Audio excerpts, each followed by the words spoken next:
मान सरकार के स्वास्थ्य क्षेत्र में 5 बड़े कदम।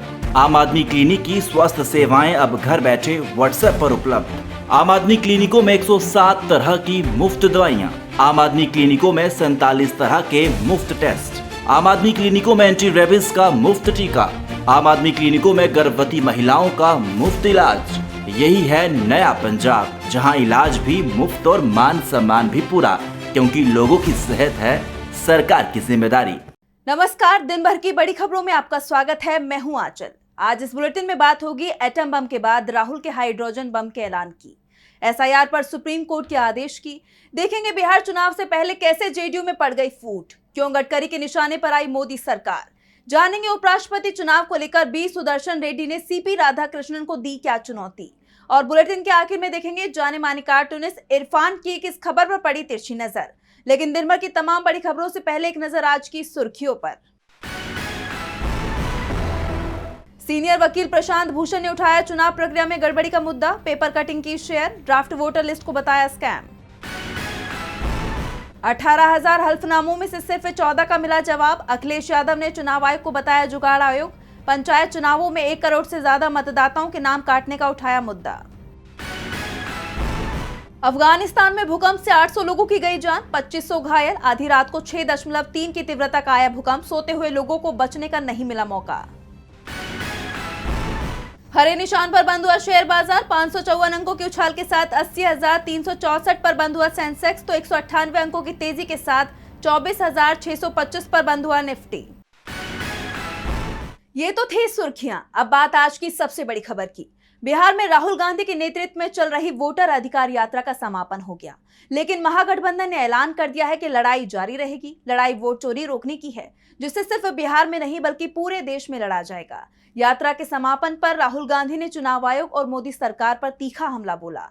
तो क्या कुछ कहा राहुल ने, देखिए इस रिपोर्ट में। वोटर अधिकार यात्रा के समापन पर राहुल गांधी ने बड़ा ऐलान किया है। राहुल ने कहा कि अब ये जरूरी बात बीजेपी सुने। आपने एटम बम का नाम सुना है, उससे बड़ा हाइड्रोजन बम होता है।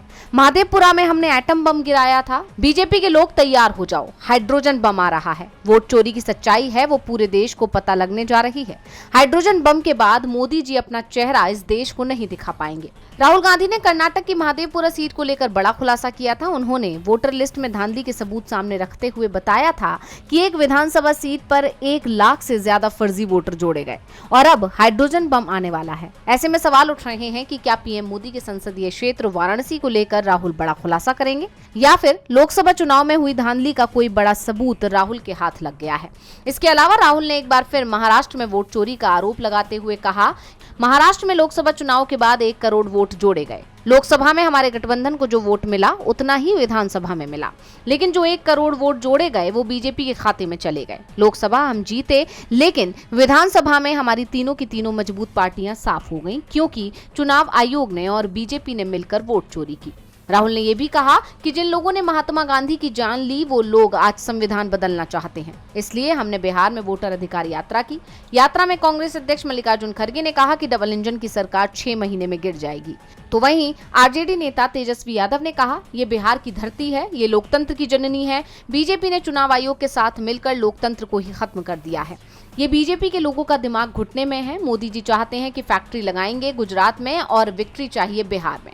हमारे मुख्यमंत्री भी इतनी बार पलटी मारते हैं कि उनका दिमाग चकरा गया है, अब वो अचेत अवस्था में चले गए हैं। ये बिहार में जो डबल इंजन की सरकार चल रही है, इसमें एक इंजन अपराध में लगा हुआ है और दूसरा भ्रष्टाचार में लगा हुआ है। यही नहीं, महागठबंधन के नेताओं ने कहा कि जनता को अपने वोट की हिफाजत करनी होगी और इसके लिए वोट चोरी रोकनी होगी, क्योंकि वोट चोरी हो गया तो बाद में राशन कार्ड, नौकरी और बाकी सभी चीजें भी चोरी हो जाएंगी। वोट चोरी और एसआईआर को लेकर लड़ाई सिर्फ सड़क पर नहीं लड़ी जा रही, बल्कि संसद और सुप्रीम कोर्ट तक ये मामला गूंज रहा है। बिहार में जारी स्पेशल इंटेंसिव रिवीजन यानी एसआईआर प्रक्रिया पर सुप्रीम कोर्ट में सुनवाई हुई। सुनवाई के दौरान कोर्ट ने समय सीमा के बाद भी डॉक्यूमेंट स्वीकार करने पर अहम आदेश दिया। तो वहीं कोर्ट के फैसले से वोटर्स को राहत भी मिलती दिखाई दे रही है। तो क्या कुछ हुआ कोर्ट में सुनवाई के दौरान, जानने के लिए देखिए ये रिपोर्ट। सुप्रीम कोर्ट ने बिहार में एसआईआर यानी स्पेशल इंटेंसिव रिवीजन प्रक्रिया के तहत दस्तावेज जमा करने की आखिरी डेट को बढ़ाने के आदेश दिए हैं। कोर्ट ने अपने अंतरिम आदेश में चुनाव आयोग को 1 सितंबर की समय सीमा के बाद भी दस्तावेज स्वीकार करने का निर्देश दिया है। ये फैसला आरजेडी और एआईएमआईएम की याचिकाओं पर सुनवाई के बाद आया। सुप्रीम कोर्ट ने कहा कि बिहार एसआईआर प्रक्रिया को लेकर फैला भ्रम काफी हद तक विश्वास का मुद्दा है और ऐसे में राजनीतिक दलों को भी सक्रिय रहना चाहिए। कोर्ट ने बिहार विधिक सेवा प्राधिकरण को निर्देश दिया कि वो वोटरों और राजनीतिक पार्टियों की मदद के लिए पैरा लीगल वॉलंटियर्स को तैनात करे ताकि दावे और आपत्तियां दर्ज की जा सके। इन वॉलंटियर्स से जिला न्यायाधीशों के समक्ष गोपनीय रिपोर्ट दाखिल करने को कहा गया है, जिस पर 8 सितंबर को विचार किया जाएगा। सुनवाई के दौरान चुनाव आयोग ने बताया कि ड्राफ्ट वोटर लिस्ट में शामिल 2,74,00,000 मतदाताओं में से 99.5% ने अपने पात्रता दस्तावेज जमा कर दिए हैं। आयोग ने आरजेडी के 36 दावे दाखिल करने के दावे को गलत बताया और कहा कि सिर्फ 10 दावे ही दायर किए गए हैं। आयोग ने यह भी साफ किया कि 1 सितंबर के बाद भी दावे और आपत्तियां स्वीकार की जाएंगी, लेकिन उन पर विचार वोटर लिस्ट को अंतिम रूप देने के बाद ही किया जाएगा। इससे पहले सुप्रीम कोर्ट ने चुनाव आयोग को उन 65 लाख मतदाताओं की सूची जारी करने का निर्देश दिया था जिन्हें ड्राफ्ट लिस्ट में शामिल नहीं किया गया था। कोर्ट ने यह भी कहा था कि आयोग को दस्तावेजों में आधार कार्ड को भी शामिल करना चाहिए। अब इस मामले में आगे क्या होता है, इस पर सबकी नजर रहेगी। बिहार में वोटर्स को राहत मिलती दिखाई दे रही है तो एनडीए में टेंशन नजर आ रही है। बिहार चुनाव से पहले एनडीए बाहरी तौर पर खुद को कितना भी मजबूत दिखाने की कोशिश कर ले, लेकिन वक्त वक्त पर अंदरूनी कलह की खबरें उसकी पोल खोलती ही रहती हैं।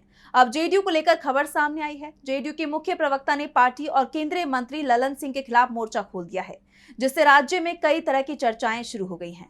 देखिए रिपोर्ट। बिहार विधानसभा चुनाव से पहले जेडीयू की अंदरूनी कलह खुलकर सामने आ गई है। पार्टी के मुख्य प्रवक्ता और एमएलसी नीरज कुमार ने अपनी ही पार्टी और केंद्रीय मंत्री ललन सिंह के खिलाफ मोर्चा खोल दिया है। उन्होंने सोशल मीडिया पर एक पोस्ट लिखकर मोकामा में अनंत सिंह के समर्थन को लेकर सवाल उठा दिए हैं, जिससे बिहार की सियासत में हलचल मच गई है। ये पूरा विवाद तब शुरू हुआ जब हाल ही में केंद्रीय मंत्री ललन सिंह मोकामा में पूर्व विधायक और बाहुबली नेता अनंत सिंह के घर पहुंचे और उनके साथ रोड शो किया। नीरज कुमार ने इस घटना पर आपत्ति जताते हुए एक्स पर लिखा कि भारत रत्न जननायक की उपाधि चुराना और प्रधानमंत्री की मां के लिए अपमानजनक शब्द बोलना गाली कहलाता है, लेकिन बिहार के मोकामा में राजनीतिक कार्यकर्ताओं को पूर्व माननीय द्वारा सड़क छाप और लफुआ कहना भी क्या सम्मान है। उन्होंने अपनी ही पार्टी से इस दोहरे रवैये पर सवाल पूछा है। राजनीतिक गलियारों में यह माना जा रहा है कि नीरज कुमार की ये बौखलाहट अनंत सिंह को लेकर है, क्योंकि नीरज कुमार और अनंत सिंह के बीच पुरानी अदावत बताई जाती रही है। नीरज कुमार ने 2015 के विधानसभा चुनाव में अनंत सिंह के खिलाफ चुनाव लड़ा और हार गए थे। वो लंबे वक्त से अनंत सिंह को अपराधी भी बताते रहे हैं। जैसा कि आप जानते हैं कि हाल ही में जब अनंत सिंह जेल से रिहा हुए, तब नीरज कुमार ने दावा किया था कि उन्हें जेडीयू से टिकट नहीं मिलेगा, लेकिन ललन सिंह के रोड शो के बाद ये लगभग तय हो गया है कि इस विधानसभा चुनाव में जेडीयू मोकामा से अनंत सिंह को ही उम्मीदवार बनाएगी। इसी बात से नीरज कुमार नाराज हैं और उन्होंने अपनी ही पार्टी के खिलाफ अब बगावत का बिगुल फूंक दिया है। इस घटना ने जेडीयू की चुनावी रणनीति पर भी कई सवाल खड़े कर दिए हैं। बिहार एनडीए में फूट की चर्चाएं तेज हैं, तो सुर्खियों में नितिन गडकरी का बयान भी है। नितिन गडकरी ने कुछ ऐसा कह दिया है जिसकी राजनीतिक गलियारों में चर्चा हो रही है। उन्होंने कहा कि जो लोगों को मूर्ख बना सकता है वही सबसे अच्छा नेता हो सकता है। उनका ये बयान पीएम मोदी पर तंज के तौर पर देखा जा रहा है। और क्या कुछ कहा नितिन गडकरी ने, देखिए इस रिपोर्ट में। केंद्रीय मंत्री नितिन गडकरी ने एक बार फिर अपनी ही सरकार को घेर लिया है। गडकरी ने बड़ा बयान दिया है जिसने बीजेपी में खलबली मचा दी है। गडकरी ने कहा कि जो लोगों को मूर्ख बना सकता है वही सबसे अच्छा नेता हो सकता है। इसके साथ ही उन्होंने धर्म और राजनीति को दूर रखने की सलाह दी। उन्होंने कहा कि बातें करना आसान है, मैं कोई अधिकारी नहीं हूँ, लेकिन मुझे इसका एहसास है क्योंकि जिस क्षेत्र में मैं काम करता हूँ वहाँ पूरे मन से सच बोलना मना है। जो लोगों को सबसे अच्छा मूर्ख बना सकता है वो ही सबसे अच्छा नेता हो सकता है। श्रीमद् भगवत गीता में लिखा है, अंत में सत्य की ही जीत होगी।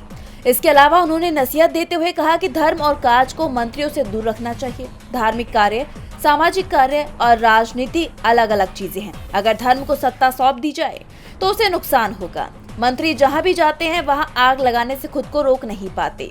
वो दो महंतों के बीच झगड़ा कराते हैं, फिर गद्दी के लिए संघर्ष होता है, फिर सरकार निलंबित करती है, एक समिति नियुक्त करती है और फिर दोनों सरकार में आ जाते हैं। अब उनका ये बयान पीएम मोदी से जोड़ा जा रहा है क्योंकि विपक्ष तो पहले से ही पीएम मोदी पर धर्म की राजनीति करने का आरोप लगाता आ रहा है और अब नितिन गडकरी के बयान ने विपक्ष के आरोपों को बल दे दिया है। साथ ही बीजेपी की नीतियों पर गंभीर सवाल खड़े कर दिए हैं।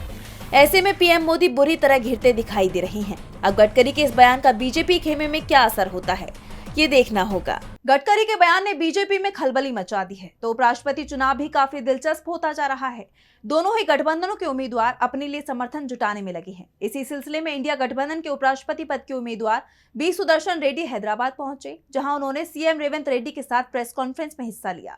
इस मौके पर उन्होंने सभी पार्टियों से एक अहम अपील की, साथ ही एनडीए उम्मीदवार को लेकर बड़ी बात कह दी। तो क्या है पूरी खबर, जानने के लिए देखिए रिपोर्ट। उपराष्ट्रपति चुनाव में इंडिया गठबंधन के उम्मीदवार बी सुदर्शन रेड्डी ने एनडीए की उम्मीदवार सीपी राधाकृष्णन पर निशाना साधा है। हैदराबाद में मीडिया से बात करते हुए उन्होंने सीपी राधाकृष्णन को खुली बहस के लिए चुनौती दे दी। रेड्डी ने कहा कि मेरे प्रतिद्वंदी ज्यादा बात नहीं करते, इसलिए एक डिबेट से दोनों की योग्यता का पता चल जाएगा। रेड्डी ने बताया कि उन्हें इंडिया गठबंधन के अलावा आम आदमी पार्टी जैसी पार्टियों का भी समर्थन मिल रहा है। उन्होंने जोर देकर कहा कि उनकी लड़ाई संविधान को बचाने के लिए है। अपने लंबे कानूनी करियर का हवाला देते हुए उन्होंने कहा कि वो 1971 से ही संविधान के प्रति समर्पित रहे हैं। वो आंध्र प्रदेश बार काउंसिल के सदस्य से लेकर हाई कोर्ट और सुप्रीम कोर्ट के न्यायाधीश तक रहे। रेड्डी ने साफ किया कि मैं किसी भी राजनीतिक दल से नहीं जुड़ा हूँ, इसी वजह से मैं योग्यता के आधार पर सभी सांसदों से समर्थन की अपील कर रहा हूँ। उन्होंने आगे कहा कि वो संसद के दोनों सदनों के सभी सदस्यों को व्यक्तिगत पत्र लिखकर वोट देने की अपील करेंगे और मौका मिलने पर वो बीजेपी नेतृत्व से भी मिलने को तैयार हैं। जैसा कि आप जानते हैं कि ये उपराष्ट्रपति चुनाव जगदीप धनखड़ के अचानक इस्तीफे के कारण हो रहा है, जिसका चुनाव 9 सितंबर को होना है। अब सबकी निगाहें इस तारीख पर टिकी हुई हैं, जिस दिन देश को नया उपराष्ट्रपति मिलेगा। एनडीए उम्मीदवार को सुदर्शन रेड्डी ने चुनौती दी है कि चुनाव से पहले खुली डिबेट करें, जिससे दोनों ही उम्मीदवारों की योग्यता का भी पता चल जाए। वैसे चुनौती तो पीएम मोदी को भी लगातार दी जा रही थी कि वो मणिपुर कब जाएंगे, कब वहां के लोगों से मिलकर शांति की अपील करेंगे, और अब पीएम पर विपक्ष का दबाव साफ साफ दिखाई दे रहा है। तो क्या है पूरा मामला, देखिए इस रिपोर्ट में। पीएम मोदी जल्द ही मणिपुर का दौरा करने वाले हैं। 2023 की जातीय हिंसा के बाद ये उनका पहला दौरा होगा। मोदी मणिपुर में इम्फाल और चुराचांदपुर का दौरा करेंगे, जहां वो हिंसा से विस्थापित लोगों से मुलाकात करेंगे और कुछ बुनियादी ढांचा परियोजनाओं की घोषणा और उद्घाटन करेंगे। लेकिन उनके इस दौरे पर सवाल उठ रहे हैं कि क्या पीएम मोदी का ये दौरा मणिपुर के जख्मों पर मरहम लगाएगा, या ये दौरा विपक्ष के दबाव में किया जा रहा है, जो लगातार पीएम मोदी को मणिपुर नहीं जाने को लेकर घेर रहा है। दरअसल साल 2023 में मैतेई समुदाय को अनुसूचित जनजाति का दर्जा देने की मांग के विरोध में शुरू हुई हिंसा ने पूरे राज्य में शांति को भंग कर दिया था। दावा तो ये भी किया जाता है कि सरकार की तरफ से भी इस मामले को भड़कने दिया गया, लेकिन जब हालात बेकाबू हो गए तो फरवरी 2025 में राष्ट्रपति शासन लागू करना पड़ा। वहीं अब आलम यह है कि 250 से ज्यादा लोगों की जान जा चुकी है और 60,000 से ज्यादा लोग राहत शिविरों में जिंदगी काट रहे हैं। लेकिन पीएम मोदी मणिपुर से दूरी ही बनाते दिखाई दिए। यहाँ तक कि मणिपुर पर उन्होंने कोई बयान भी नहीं दिया। यहाँ तक कि 2024 के लोकसभा चुनाव में भी पीएम मोदी देश के हर कोने में प्रचार के लिए पहुंचे थे, लेकिन मणिपुर नहीं गए। अब पीएम मोदी मणिपुर जा रही हैं, जिसे लेकर कांग्रेस ने तीखी प्रतिक्रिया दी है। कांग्रेस महासचिव जयराम रमेश ने कहा कि मणिपुर जल रहा था, लेकिन केंद्र सरकार और बीजेपी ने सिर्फ सियासी रोटियां सेकने की कोशिश की। पीएम मोदी का दौरा भी अब एक दिखावा लगता है, क्योंकि 21 महीने तक उन्होंने मणिपुर की सुध नहीं ली। 13 फरवरी 2025 को मणिपुर में राष्ट्रपति शासन लागू किया गया। मुख्यमंत्री एन बीरेन सिंह को इस्तीफा देना पड़ा, क्योंकि पार्टी के भीतर नेतृत्व पर सहमति नहीं बनी। 21 महीने की हिंसा के बाद ये कदम उठाया गया। कांग्रेस ने इस पर भी सवाल उठाया और बीजेपी पर निशाना साधा। वहीं सितंबर के दूसरे हफ्ते में पीएम मोदी मणिपुर पहुंच सकते हैं। विपक्ष के दबाव में आखिरकार पीएम मोदी मणिपुर जा रहे हैं, लेकिन उससे पहले उनके चीन दौरे ने देश और दुनिया का ध्यान अपनी तरफ खींच लिया है। भारत चीन के रिश्तों में आती नरमी दुनिया में नए ऑर्डर के स्थापित होने के संकेत दे रही है। एससीओ बैठक में चीनी राष्ट्रपति शी जिनपिंग, रूसी राष्ट्रपति व्लादिमीर पुतिन और भारत के प्रधानमंत्री नरेंद्र मोदी की मुलाकात ने पूरी दुनिया में खलबली मचा दी है। इसे लेकर खुद अमेरिकी मीडिया ने ही राष्ट्रपति ट्रंप को आईना दिखाया है।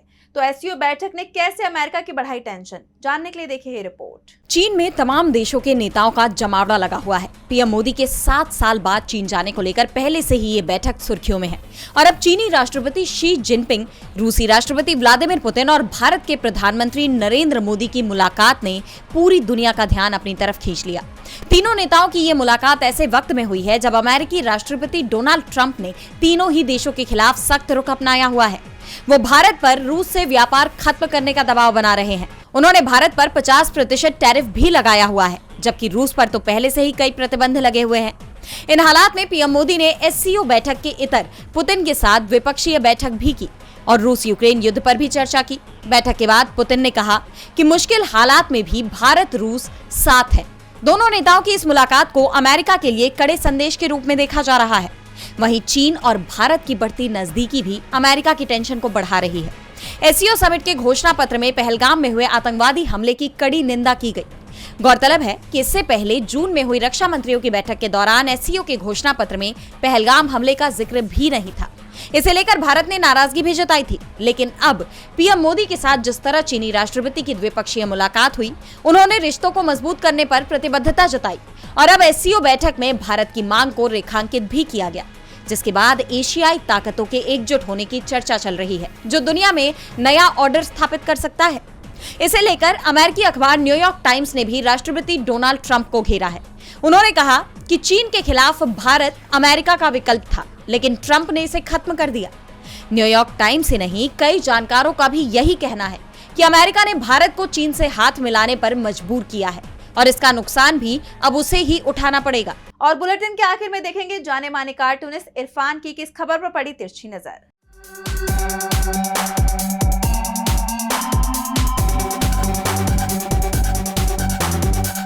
राहुल गांधी रोज बिहार से मोदी सरकार पर गोले दाग रहे हैं। सबसे बड़ा हमला तो उन्होंने वोट चोर बम से कर दिया है, जिससे चुनाव आयोग में हड़कंप मचा हुआ है और अब वो हाइड्रोजन बम डालने की बात कर रहे हैं। कुछ हो या ना हो, मोदी जी को चाइना से हाइड्रोजन बम से बचने की तरकीब ज़रूर पूछकर आना चाहिए, क्योंकि यहाँ पर राहुल की गारंटी शुरू हो गई है।